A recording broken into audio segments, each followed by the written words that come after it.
begin what's trending. Retired Supreme Court Justice Mary ODILI delivered insightful remarks at a recent Abuja colloquium celebrating Joe Kyari Gazama, SAN's 25th anniversary as a senior advocate of Nigeria. Addressing the theme, The Nigeria of Our Dreams, a call to patriots, Justice ODILI acknowledged the turbulence surrounding the 2023 elections while recognizing that feelings of loss and disappointment are natural in a democratic society. She firmly emphasized that actions that threaten national stability cannot be justified. She called for a commitment to resolving disputes through established legal channels such as electoral tribunals and the courts, rather than resorting to actions that could plunge the nation into turmoil. Let's take a look before we come back for reactions. It is no doubt appropriate that the theme is, quote, the Nigeria of our dreams, a call to the patriots.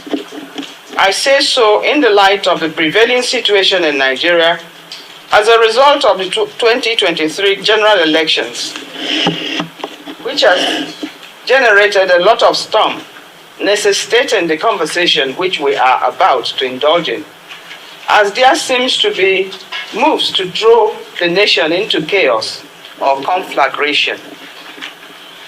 These may be brought about by some individuals and groups who, fanning the embers of hatred, bigotry, and tribalism, fail to see the possible outcomes of the utterances without caution that are being thrown around.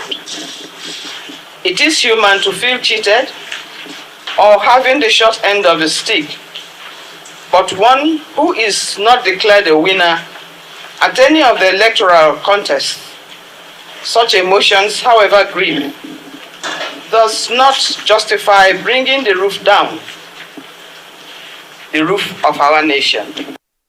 All right, so in that particular video that's been trending, obviously, she also acknowledged the two councils of the President Tinubu team or camp, and that got a lot of reactions from people. Here's one of such reactions.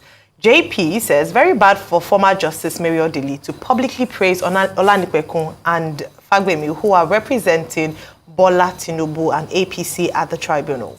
For a former Supreme Court Justice to be speaking on active case in court publicly is very worrisome. She can't bully Nigerians. Let's go straight to you, Rufai. What's your take on this? I mean, the video is longer, and she mentioned a few things. So the video is longer, so let's get a couple of things right. Number one, calling those people's name, I think they were there. Yes, they were. Event. She was acknowledging. So she was acknowledging their presence there. So it's not. So I think that is out of place when you say, "Oh, and why should we acknowledge them?" They no, but she was praising their efforts, saying that they, in cases they are very successful. So that was part of. No, but apart from tribunal case, you can't dispute the fact that Lateef Fagbemi has been a very successful lawyer in cases in this country. You can't also dispute the fact that Olanipekun has done considerably well on cases in this country. Absolutely. All right, that's out of it. But for me, the part of the speech that didn't go down well with me is the fact that people should not blackmail the judges. No, nobody's blackmailing the judges. People are just saying all eyes on the judiciary. And it has to be stated. You see, we don't want our democracy to go all right. That's why we speak up. And it is a democracy, not a military government. That's the difference between a democracy and military government. And this is for those that are calling for a coup and military government. No, I say no, perish the idea. Because in a democracy you can speak, but in a military government you can't speak. I mean, there are many copious stories of journalists jailed for doing their job in a military government. Arbitrarily. Secondly, people have a right to say judges should please do their job according to the tenets of the law. Lord Denning once said, and I quote, that a judge that sits on trial, the judge himself is on trial. Pure and simple. And the judge himself is on trial as regards the case of Nigeria. That's true. So we expect them to do right. She also talked about the part people ventilate their views. Yes.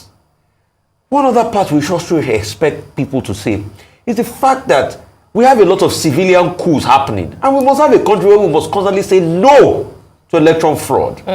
It's because we take too many things lightly in this country and we just thinking, was it good, the things that happened in the last election? That people went out to vote and electoral fraud happened? That foreign media like the BBC was showing us the shenanigans in Obiakpo results? Anyway, those are before the courts now. Yes. So we should introspect and be truthful with ourselves, what we truly want from ourselves, and what for our democracy. All right? She said some part of that, but that's just a part of the speech I also want to clarify. I've been hearing next story in my ear, so we have to move on. This is the only story we're taking for today. There is nothing that Justice Mary ODILI said that was out of place. She's a retired justice of the Supreme Court. As a retired judge, she's entitled to freedom of speech. People were saying, oh, she was praising APC lawyers. Well, Lateef Fagbemi, SAN, is Attorney General of the Federation. He was at that event in his capacity as Attorney General of the Federation. The order of protocol, there's no way it could have been ignored by a retired justice of the Supreme Court. Number two, Chief Wole Olanipekun is a legal icon in this country. He was chairman body of benchers.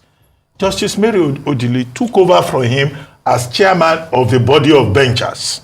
There's no way she will be in a public forum, she will not acknowledge him. J.K. Gazama, SAN, in which honor the colloquium was held, is himself a very prominent PDP lawyer. So that was not a partisan occasion. And as for what she said about people who are attacking the judiciary and all of that, a simple point is that people should respect the rule of law and allow the judiciary to do its work. And that those who are opposing the judiciary and trying to pull down the roof because they are aggrieved, if they pull down the roof will also fall on their own heads. It's just pure common sense. So all that tatu about what Justice Mary ODILI said is completely out of point. And I don't think she said anything that is wrong. Yes, we expect the judiciary to do its work. And whatever opinion she expresses, she is no longer a justice of the Supreme Court. She is free as a citizen to express her views. Other people are also free to hold their own views. Yes. And that's all. Thank you very much.